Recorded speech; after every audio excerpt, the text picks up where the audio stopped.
The Hodgeheg, Chapter 6. Meanwhile, back at number 5A, Pa had had a bonanza.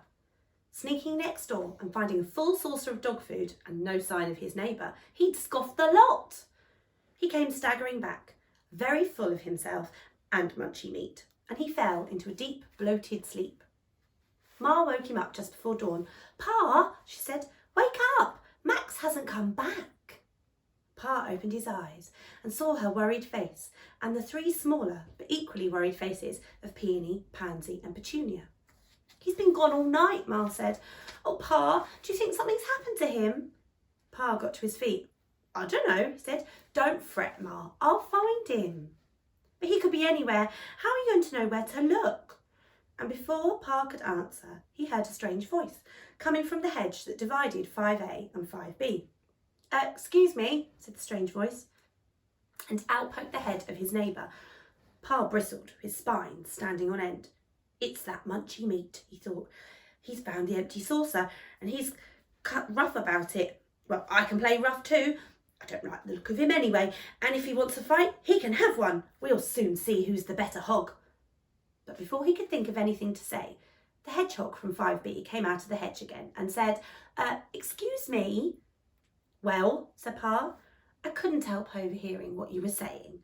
"Family matter," growled Pa. "Exactly. You're worried about your little lad?"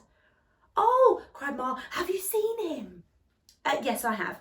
At least, I met a young chap in the park who said he was lost and looking for the way back to 5A, unless, of course, it was 5A on another street." "Did you notice anything different about him?" asked Ma quickly. The neighbour looked a trifle embarrassed. "Well, yes," he said. "Now you mention it, he seemed to have a bit of difficulty with his speech. Muddled some of his words now and then." "Like Hodgeheg?" "Yes, that's Max!" cried Ma. "Was he all right?" said Pa. "Not hurt or anything?" "No, he was fine. I told him the best way to go home. He'll be along soon, I'm sure. Try not to worry." Pa cleared his throat awkwardly. His neighbour's kindness greatly added to his feelings of guilt.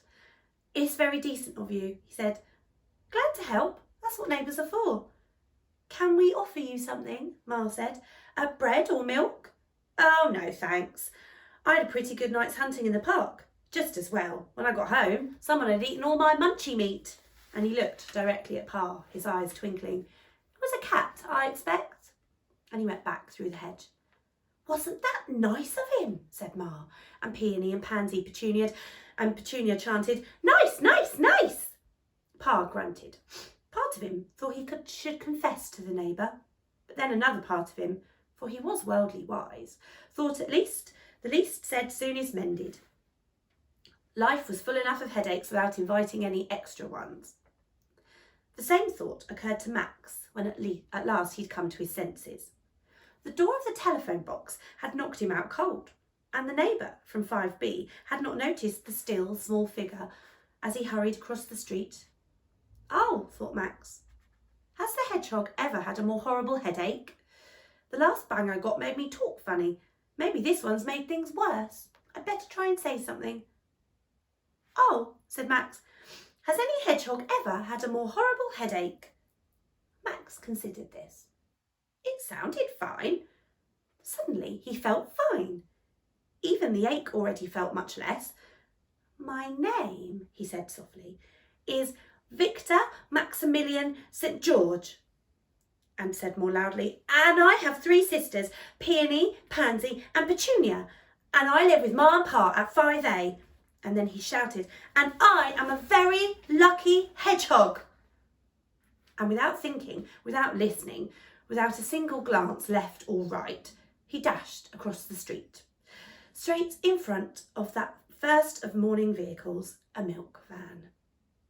The noise that followed was enough to wake the whole street. First there was a screech as the milkman braked and swerved, and then came a shattering sound of dozens and dozens of bottles of smashing milk.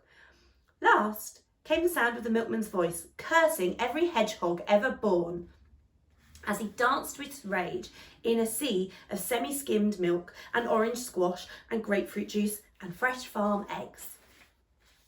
Ma and Pa had sent the girls to bed and were waiting up in the growing light of dawn. They were crouching side by side listening when suddenly the dreadful racket burst upon their ears. "Sounds like someone's got run over," said Pa. "Brace yourself, old lady. It could be our Max." Ma buried her head and rolled herself into a ball of misery. At that moment they heard a cheery voice. "Now, now," it said. "What's all this fuss about?